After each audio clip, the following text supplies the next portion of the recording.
Playoff football in the Lone Star State has meant Dallas Cowboy football for 16 of the last 17 years. The very first playoff game the Cowboys ever participated in was back in 1966 in the Cotton Bowl against one of the greatest teams of all time, Vince Lombardi's Green Bay Packers. Today, these two clubs square off again with the roles reversed from that first meeting so long ago. The Packers are in the playoffs for the first time since 1972 and are decided underdogs against the established Cowboys. Their coach, Bart Starr, was the team's quarterback when last the Pack battled Tom Landry's Chargers. The latest successor of Starr's old job is not a Hall of Famer like Bart, but in 1982, Packer signal caller Lynn Dickey has been a dependable and successful performer. After years of injury and disappointment, Dickey has finally hit it big and leads a Green Bay offense that can cause any opponent genuine concern. The Packers' aerial game boasts two of the finest pass targets in pro football today. One is remarkable athlete James Lofton, who has proclaimed himself the league's best wide receiver. Few have disagreed. Lofton's outside partner is the begoggled John Jefferson, a receiver who has brought a sunny disposition and sure hands to Wisconsin dairy country.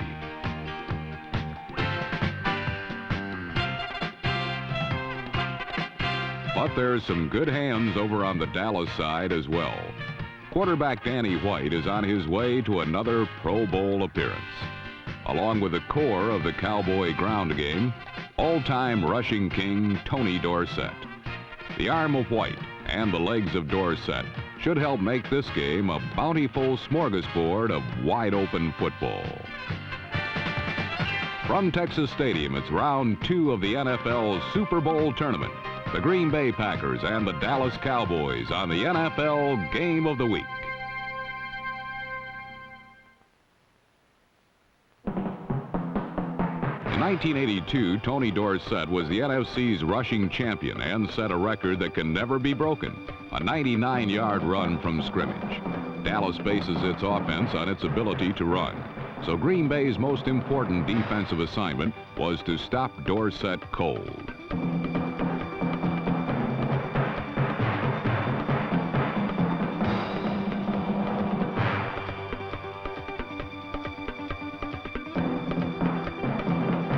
Dorsett would gain 99 yards on the day, but few of those yards came easily.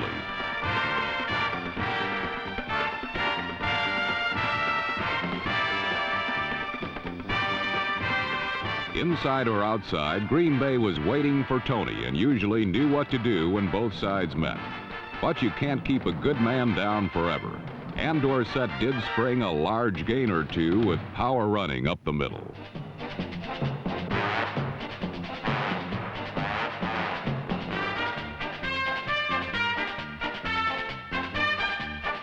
Dallas totally dominated time of possession in the first quarter, thanks to Dorsett's running and short but effective passes by Danny White. The Cowboys weren't being flashy, but they were moving the ball and keeping it.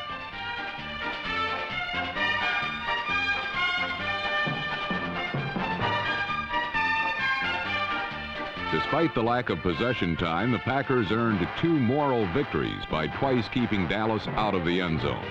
In one instance, it was the Cowboys who stopped themselves when tight end Doug Cosby, number 84, failed to hold on to an almost certain touchdown pass.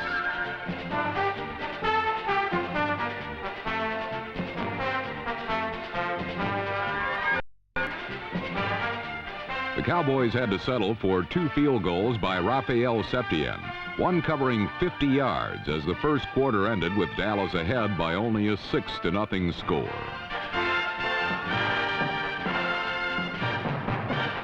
In the first 15 minutes, the Packer offense had failed to make a single first down against the Cowboys' flex defense. Just a week before against the St. Louis Cardinals, the Green and Gold had scored 41 points almost effortlessly. But scoring of any kind in the first half was going to be tough, especially when the front four of Jones, White, Martin and company came a-calling on Lynn Dickey.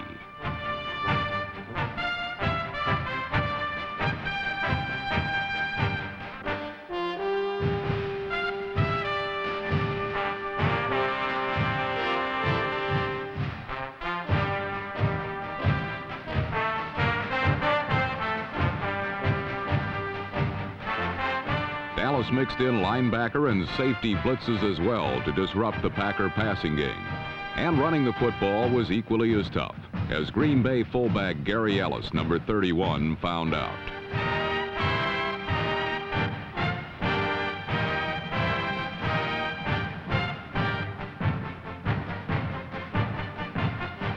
Finally, in the second period, the Packers made their first big play of the game when number 35, Del Rogers, broke outside for an important gain.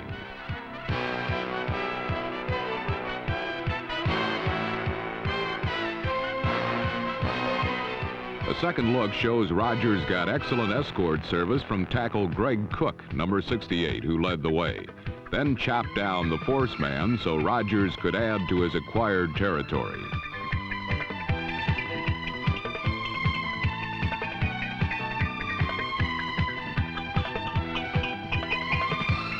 A few plays later, Dickey found number 80, James Lofton, open in the end zone, and the Packers had their first lead of the game.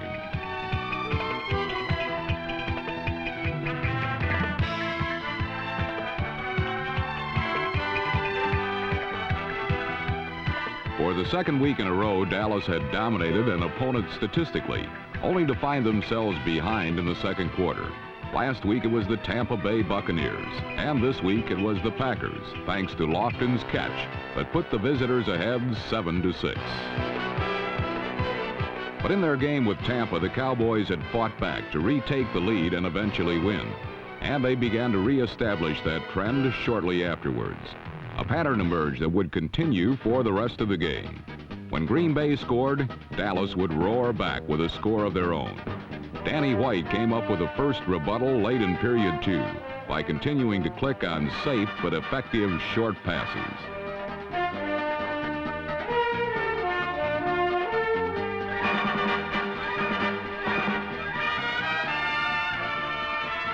With almost a minute and a half to play, fullback Timmy Newsome, number 30, sliced in for the Cowboys' first touchdown of the game to make it 13-7 Dallas.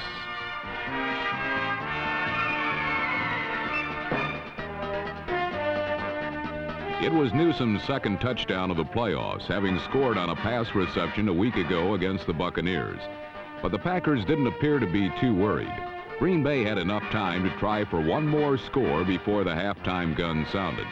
But instead of getting at least a field goal, they did something much worse. Dickey fired a pass that found its way into the arms of cornerback Dennis Thurman, number 32. And for the second playoff game in a row, a member of the Dallas secondary returned an interception for a touchdown.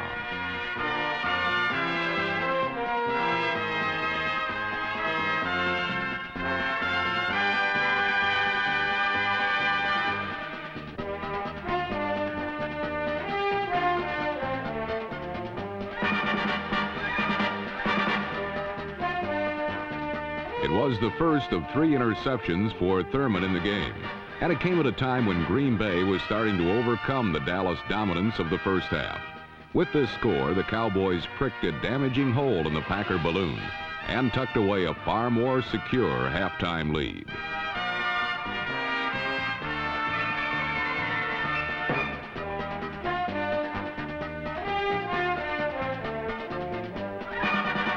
Thurman's theft was an appropriate conclusion to a half that had featured defense. But the second half would see almost all semblance of defense vanish as the Packers and Cowboys would fill the Texas sky with footballs.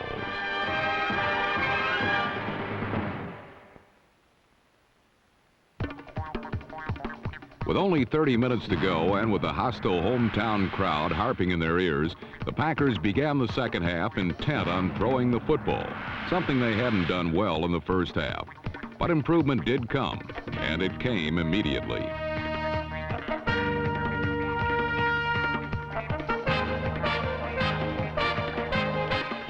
Green Bay got 4 first downs on consecutive plays, but then fell short on a near-miss pass to tight end Paul Kaufman, number 82.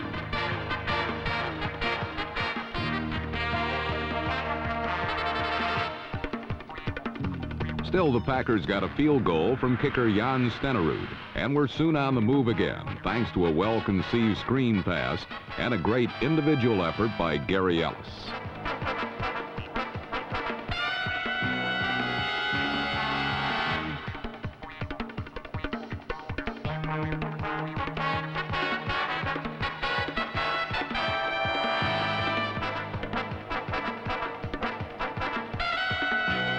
Tight end Kaufman then chipped in with 2 clutch catches over the middle. And it appeared that Green Bay was about to go into the end zone for their second touchdown of the day.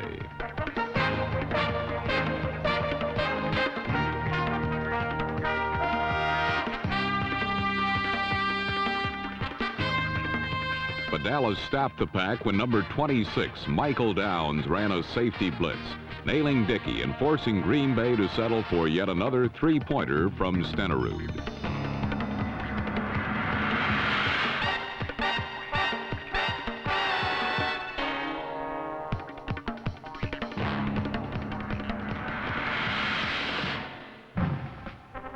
For the football fan who thrives on action and a barrage of big plays, this second half would certainly be 30 minutes to remember.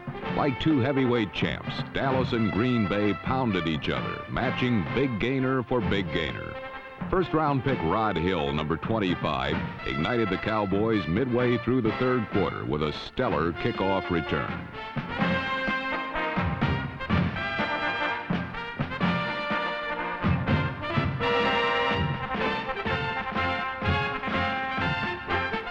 Hill's 89-yard journey resulted in a Rafael Septien field goal, extending Dallas's lead to 10 points once more. And then quarterback Lynn Dickey looked long for his graceful All-Pro James Lofton.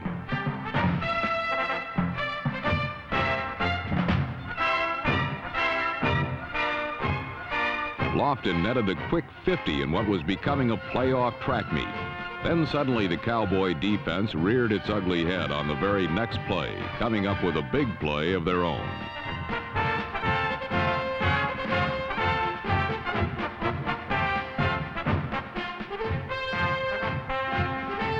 Middle linebacker Bob Brunig ate up Eddie Lee Ivory, and Green Bay's 50-yard pickup was quickly erased. Number 58, Mike Hegman, alertly recovered Ivory's miscue as Green Bay blew tremendous field position as the third quarter drew to a close. But it didn't take long for Green Bay's explosive attack to log yet another big play. The man who would turn in perhaps the greatest individual effort of the day was James Lofton, who many believe to be the finest athlete in the game. On the first play of the final quarter, Lofton proved why former 49er head coach Bill Walsh considers him to be the greatest player in the league today.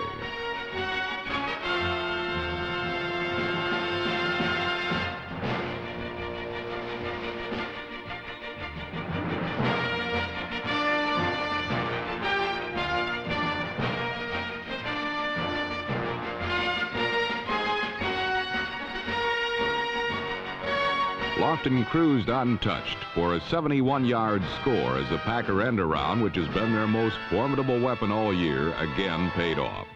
Stenerud missed the extra point, however, but Dallas's lead was cut to 23-19. The game was indeed a unique one in that, as in the first half, whenever the Packers would score, Dallas would storm right back with a score of their own. Stanford's James Lofton was Green Bay's prime tool, but unfortunately for the Packers, Dallas had Stanford's other talented wideout, Tony Hill, whom Danny White immediately called on for duty.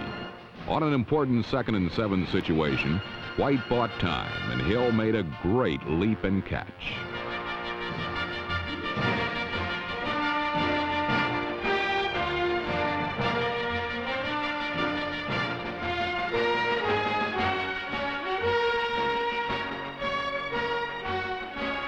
Hill caught a pair for 40 yards on the drive, and with the Packers brace for the medium-range pass, White crossed them up with a nifty delayed screen to Timmy Newsom, which netted 21 yards deep into Packer territory.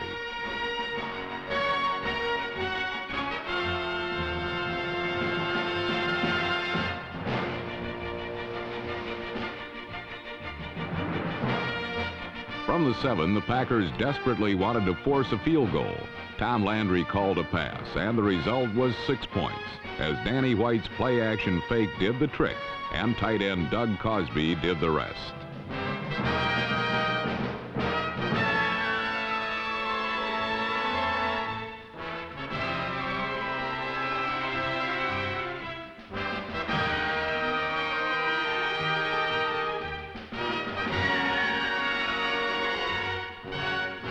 Names like Pearson, Hill, and Dorsett come to mind when folks think of the prime elements in Landry's intricate computerized attack.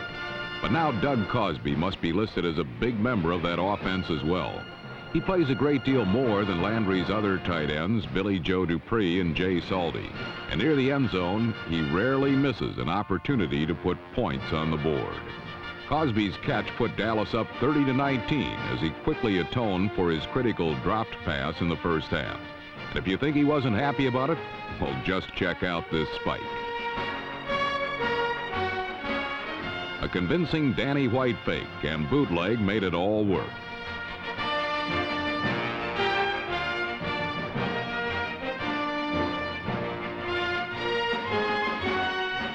The Cowboys extended their advantage to 11 points, and with less than 10 minutes left, Green Bay needed a pair of touchdowns to take the lead.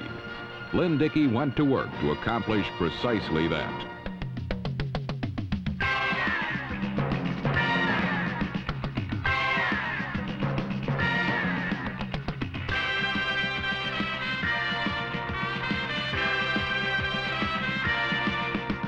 James Lofton was just the man for the job. But when Dickey looked for his other all-world receiver, John Jefferson, a matter of inches meant that Green Bay had to punt.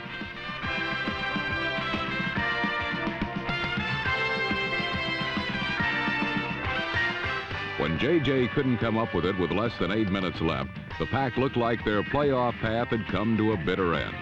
But just when things looked their darkest, the boys from Titletown came up with another one of a seemingly endless half full of big plays.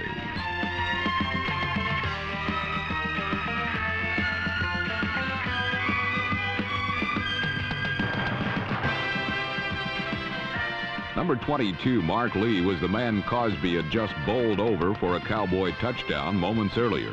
And his catch of the tipped pass and subsequent 22-yard score was just what the Packers needed. Suddenly, Green Bay trailed by only 4 with plenty of time left. And another look reveals that Lee was simply a heads-up player in the right place at the right time.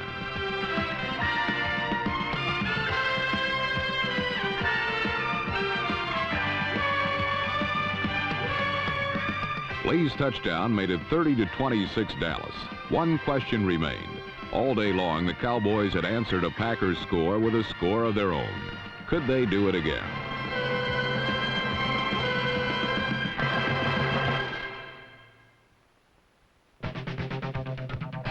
With less than 6 minutes left, Dallas held a precarious 4-point lead.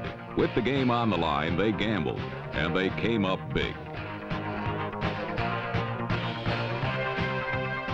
Tony Hill is nicknamed the Thrill, and his 49-yard reception is yet another example why he deserves that description. Again, Dallas came up with a long gainer to offset Green Bay's. All of Landry's graceful stars operated in perfect harmony. White's quick toss was true, Pearson's bomb was perfect, and Tony Hill pulled off a spectacular spin to make the catch.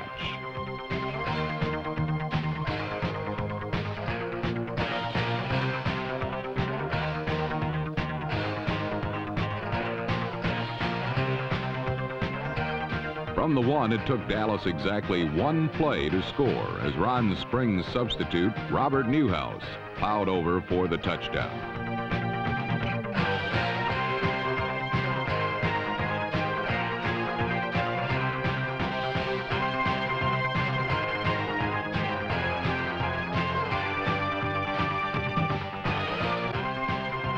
Newhouse's power running has been his trademark in the NFL, and his latest effort resulted in a 37-26 Cowboy lead.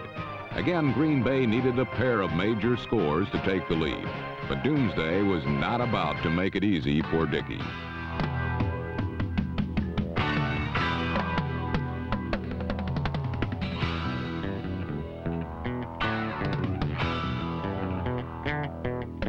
Number 72, Ed Jones, came on a stunt and pounded Dickey to the turf.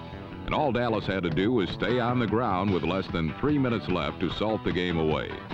Dickey is indeed a courageous performer, as his numerous injuries and subsequent comebacks can attest.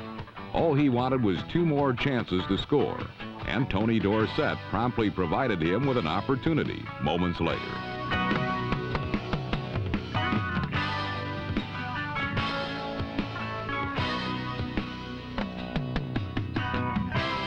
Number 68, Herb Scott, made a touchdown-saving tackle following Dorsett's fumble.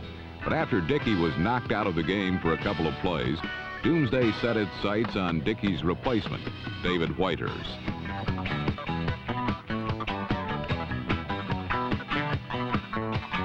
Number 60, Don Smerick, made Whitehurst the sacrificial lamb, and with time running out on the Packers, Dickey returned, hoping for a quick score.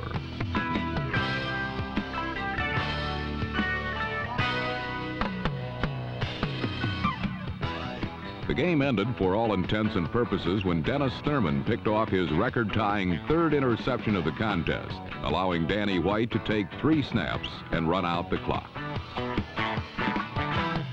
In a game of big plays, Dallas simply made more of them. Yet even in defeat, the Packers must be proud. They proved they had every reason to be here in Dallas, playing in such a critical game. They played extremely well, but when the going got tough, Dallas proved that they had just a little bit more of the stuff which determines a true champion. For Dallas, they are but 2 games away from being this year's champions. What a thriller it will be when the Cowboys roll into RFK Stadium Sunday for a showdown with the Redskins.